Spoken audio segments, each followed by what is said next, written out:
give you some. You need that? Because those plugged into the side.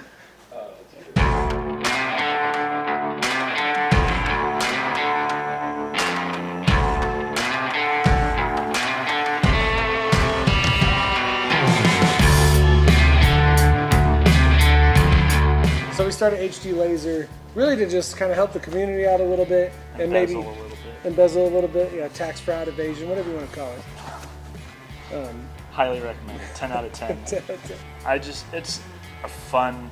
We have a lot of fun with the company. You know, HD Laser is the opportunity to just fabricate whatever we can think of. Now we can come in, whip up a design or a modification, cut it, bend it in 2 or 3 hours and have a different revision or a new product ready to go. Yeah. Me and Kevin called each other after we put the kids down to bed. We showed up to the laser shop at 9:30, powered everything on, lights on, turned on the laser, let everything turn on the warm swamp up. cooler, let it cool down. Yeah, I hadn't even drawn anything yet. I got on the computer, drew up the part we wanted to cut.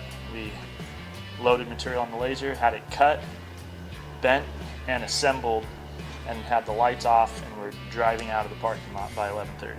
So there's this intangible value that comes from having a capability that you didn't have before, that once you have it, you just can't even imagine not having that capability.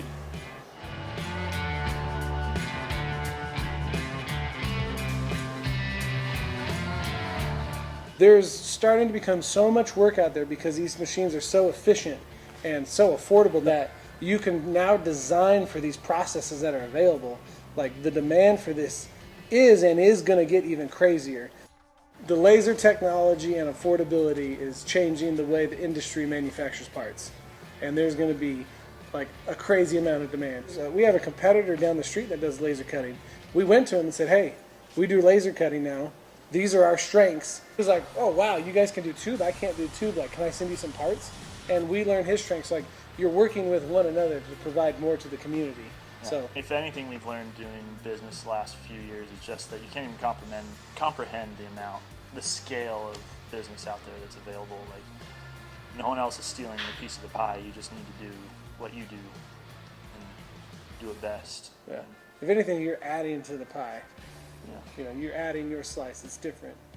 You know, we buy a lot of other CNC machines and Haas's and stuff. Those guys really have that process down. Crossover had the same process down. Like you just didn't have to worry about it. So that was amazing. And then one of the things that felt really good is we had an old part from our vendor that has a $1 million machine, a $1.5 million machine, and we had our part, and you couldn't tell which one it was. Like.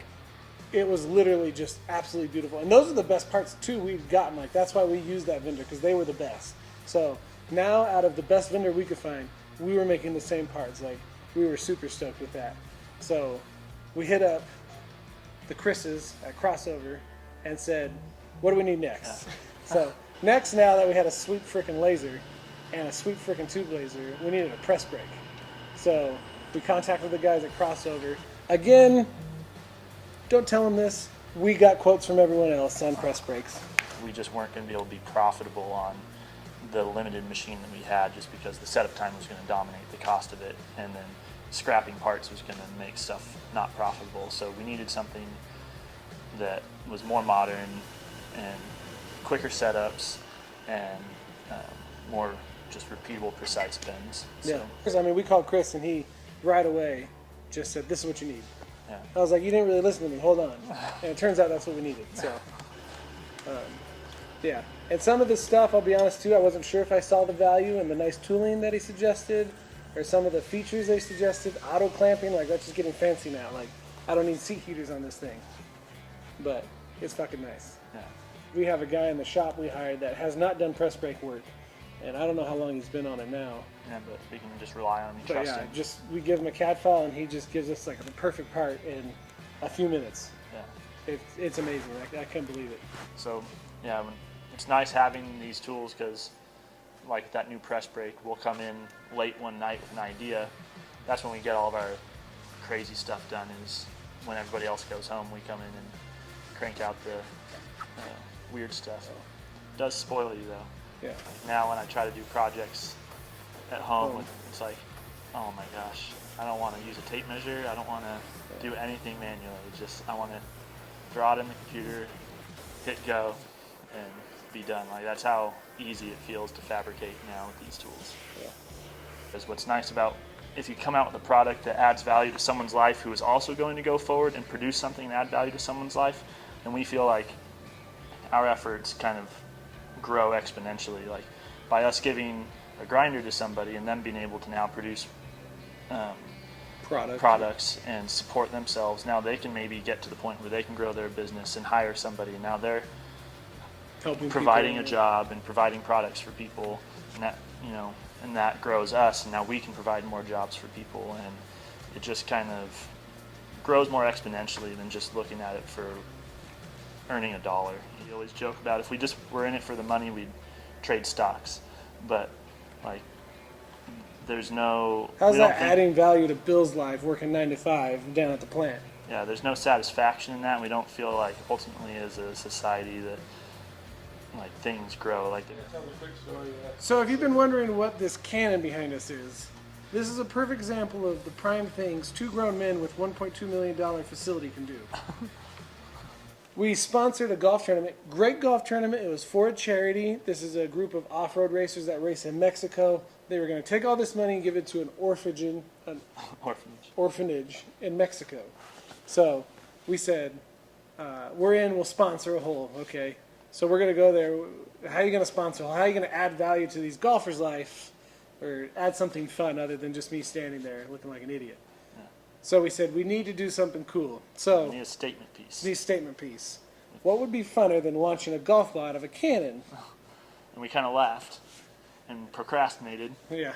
Until it was 2 days before the event. Yeah. We're like, that's still our only idea. So that night, Eric designed a golf ball cannon. And we cut everything out, some that night, the rest the next day, and I fabricated it. So we designed and manufactured this in 24 hours. Yeah. So, you know, tube laser, flat laser, press brakes.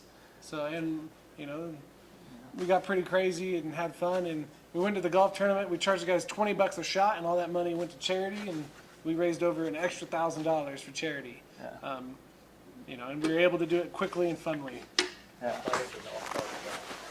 So 500 plus well. Yeah. So unfortunately, I missed the first test shot, but I got a video because I had to leave. But they finished this thing while I was gone, and they thought, okay, we're probably going to shoot this thing at 80 psi. Let's just do a small test shot in the parking lot. We'll set it at 30 psi and just lob it into the yard and just make sure everything's functional. Well, the video I got is a chaotic Blair Witch style video of them shooting it, freaking out, and scuffling back inside to hide because the ball launched out of our yard and somewhere into the industrial complex. Yeah. If you're watching this, Devious Custom, who's down there? What's the car company? The sadistic guy works. Oh, yes. He like works on Lamborghinis all the time. I was like, shit. So if there's a golf ball in your windshield, that was not us. Yeah, it was purely